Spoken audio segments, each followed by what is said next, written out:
Greetings and welcome to you today for our daily Devo on this on this Thursday, the 9th of May today.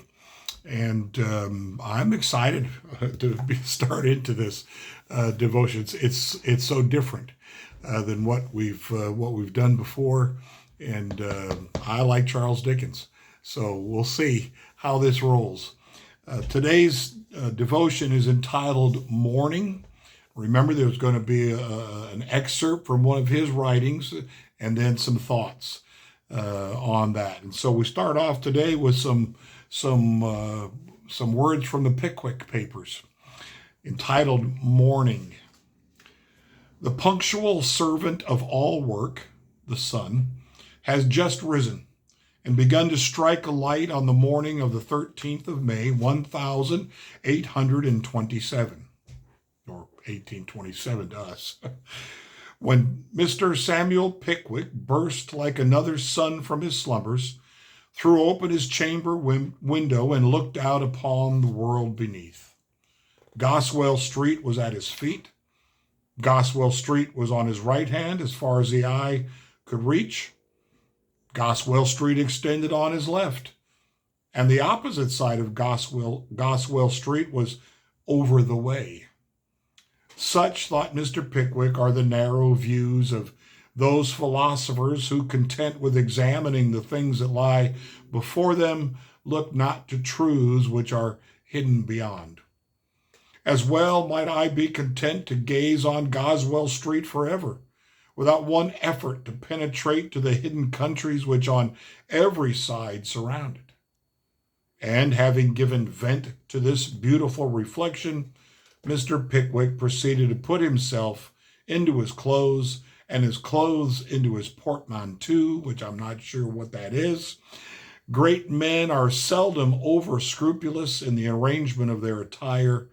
The operation of shaving, dressing, and coffee imbibing was soon performed, and in another hour Mr. Pickwick, with his portmanteau in his hand, I'll have to look that word up, his telescope in his greatcoat pocket, and his notebook in his waistcoat, ready for the reception of any discoveries worthy of being noted down, had arrived at the coach stand in St. Martin's le Grand.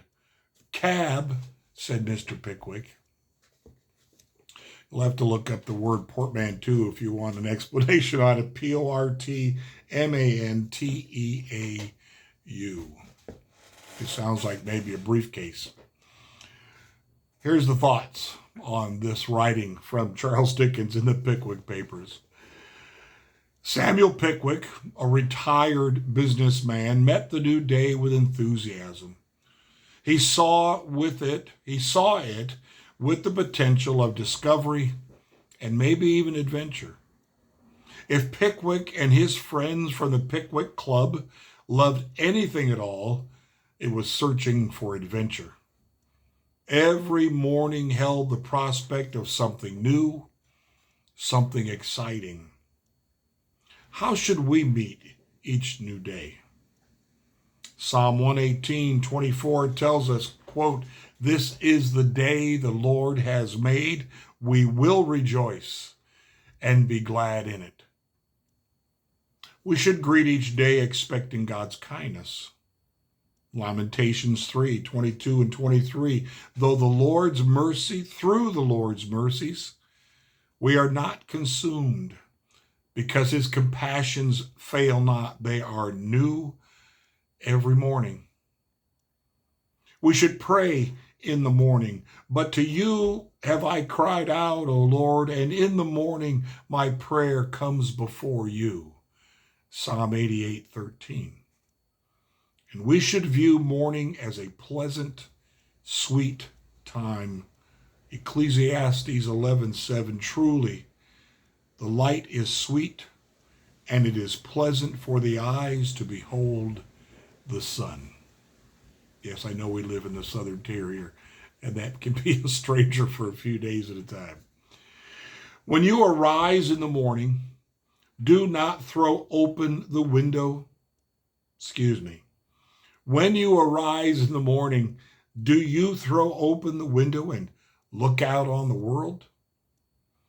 Do you observe the same old things, or do you notice subtle changes, like buds opening on flowers, the scent of lilacs on the breeze, or the new song of a distant bird?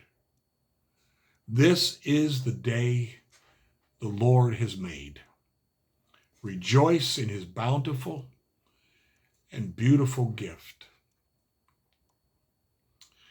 The scripture that's quoted here at the very end is Isaiah 45:6, that they may know from the rising of the sun to its setting that there is none besides me, says God. I am the Lord, and there is no other.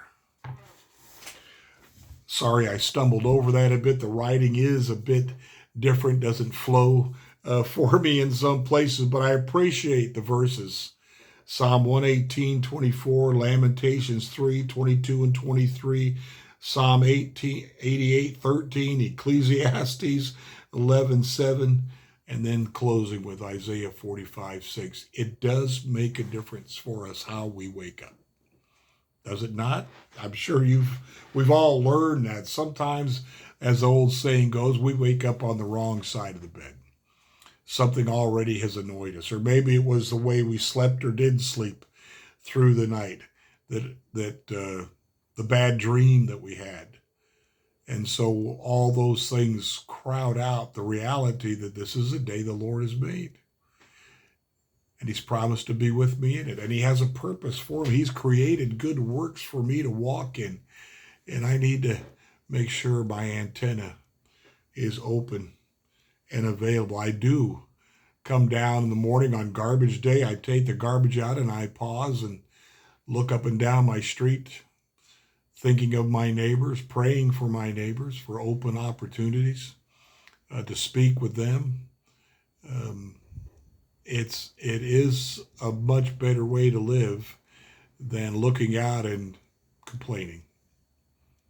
For when we complain about the day, we're complaining about what God has made for us. Blessings to you today. I sure hope these thoughts had come from the writings of our author, from Charles Dickens. Momentary mental cramp there, that they speak to us. As he looks out on the world in his day, there's not a whole lot of difference on the way we need to look out at our world in this day. Blessings to you today on this Thursday.